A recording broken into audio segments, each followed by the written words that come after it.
Kita lanjutkan diskusi kita. Mungkin kalau di tengah-tengah kita ada keluarga koruptor yang jadi narapidana, mungkin pasti situasinya bisa berbeda. Tapi Mas Econ, yang namanya menteri kan sebagai mengambil keputusan terakhir. Dia bisa menerima, bisa menolak. Artinya harapan masih ada. Ya, memang di PP 2 PP 28 2006 99 2012 penentu akhirnya ada di kementerian keputusan menteri gitu ya. Nah, ini jadi menarik apakah setelah 49 ini muncul nama itu remisi itu tetap diberikan atau tidak gitu ya. Dan kemudian kita cuma bisa wait and see kan? Ya, wait and see semua lagi-lagi tergantung di menterinya. Kalau menterinya komitmen dalam hal pemberantasan korupsi maka dia tolak itu. Atau secara paling tidak, pribadi Anda percaya nggak sama Menkumham kita sekarang ini?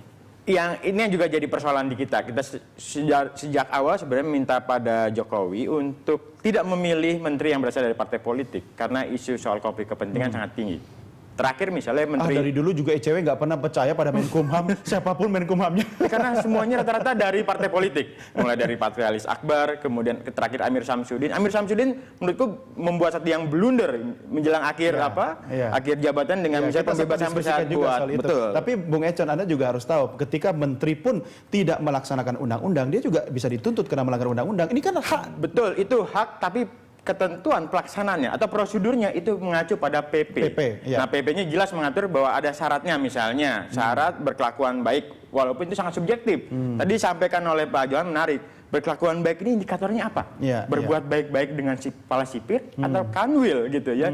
Ayin apa yang kurang? Dia memalukan institusi pemasyarakatan, masih dapat aja remisi dan pembebasan bersyarat. Dan kemudian yang kedua, kalau saya cross check misalnya pernyataan Pak Hando ini menarik tuh. Ada sistem yang namanya cross check. Nah, pertanyaan berikutnya adalah misalnya ketika remisi diberikan pada koruptor, apakah denda dia sudah bayar atau belum? Uang pengganti sudah bayar apa belum? Apakah rekomendasi itu sudah Kalau di persyaratan itu harus terpenuhi. Harus terpenuhi. Artinya ketika nama-nama atau orang-orang itu masuk ke meja menteri kan harusnya betul sudah dilakukan. Dan menteri bisa memberikan pernyataan bahwa orang ini layak atau tidak layak dan kemudian walaupun sudah memenuhi syarat. Betul. Memenuhi syarat jadi perdebatan apakah memenuhi syarat atau tidak. Kalau memenuhi syarat bisa, tapi kalau tidak memenuhi syarat, misalnya soal syarat di PP 99 2012, syaratnya dia mau bekerja sama dengan penegak hukum sebagai justice kolaborator misalnya seperti itu. Nah, apakah misalnya Miranda dia justice kolaborator atau bukan? Kenapa namanya masih bisa diusulkan? Ya, tapi kata menteri melalui tayangan yang tadi kita saksikan selama kita dialog, menteri mengatakan tidak akan ada. Betul, harusnya kalau itu yang terjadi dari tingkat bawah nggak bisa diusulin ke atas. Tapi kan sudah prosedur ya Pak Handoyo ya. Pak Handoyo ini dari kacamata undang-undang melaksanakan undang-undang. Betul, pertanyaan simpelnya begini, di salah satu syarat adalah dia mau bekerja sama. Dalam kerjasama seperti apa Pak itu yang dimaksud di situ? Ya itu kan kalau kembali ke sana ya itu tadi menjadi tafsir lagi justice kolaborator kan itu. Iya. Ya kan kalau sekarang dia pelaku tertinggi. Padahal dia kan justice kolaborator itu bisa mengungkap pelaku yang lebih tinggi. Kalau dia yang tertinggi kan nggak bisa. Ya, masa kalau tafsir kita harus ke Majelis Ulama Indonesia lagi Pak untuk harusnya kan aparat sudah artinya begini, termasuk tadi. Apakah sudah membayar denda, membayar ganti rugi. Betul. Sekarang kami kan hanya menyaksikan itu di dalam lapas. Ya kan? Itu ada di eksekutor di JPU. Pak, ketika nama-nama itu sudah sampai ke meja dirjen, artinya dia sudah melalui syarat kan? Nah, sudah bayar denda, sudah bisa juga itu ada keterangannya. Pertanyaannya begini, gitu loh. Bisa banyak yang mengatakan harta saya sudah disita. Contohnya misalnya mantan Bupati Garut. Ketika saya tanggal 30 Mei masuk ke Sukamiskin itu, dia menyatakan begitu. Harta saya yang disita oleh KPK lebih banyak dari yang dikorupsi. Iya. Tapi saya sampai sekarang belum dinyatakan sudah memenuhi syarat atau belum. Nah, itu kan kasus, Pak. Ya, artinya ada beberapa lagi yang seperti itu. Nah, kalau misalnya dia menyatakan saya lebih memilih pidana pengganti, ya kan? Ya.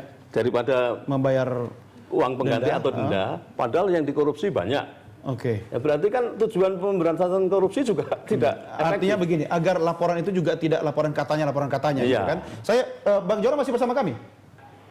Ya, gimana? Silakan saja Bang Johan, closing statement Anda, bagaimana nih? Ya, menurut saya kita kembali melihat apakah pemberantasan korupsi ini bertujuan untuk tadi itu memperoleh deterrent effect atau tidak gitu. Tidak ada gunanya misalnya dituntut puluhan tahun, divonis puluhan tahun, kemudian dipenjara, tiap tahun diberi remisinya 4-5 bulan gitu misalnya, sehingga dia hanya menjalani beberapa bulan, yang kemudian tabungannya masih banyak, sehingga orang akan menjadi tidak takut untuk korupsi. Dan apa yang selama ini kita gembar-gemborkan ya dengan slogan-slogan dan oleh Presiden Jokowi sendiri itu menjadi tidak tercapai gitu. Dan ini kita kembali ke masing-masing pihak aja, bakal kita punya komitmen yang sama gitu. Gitu baik. aja. Baik, Bang Johan, terima kasih sudah bersama kami. Selamat bertugas kembali. Demikian tadi Johan Budi, Deputi Pencegahan KPK, juga juru bicara KPK. Saya harus mengakhiri diskusi kita kali ini. Udah habis. Ya, memang tidak akan pernah selesai daripada jadi sinetron yang berseri gitu kan. Anda tugasnya mengawasi, ya. Anda juga melaksanakan undang-undang ya, Pak Handoyo ya. Pak Handoyo terima kasih, Bang Econ terima kasih. Sampai ketemu lagi dan pemirsa.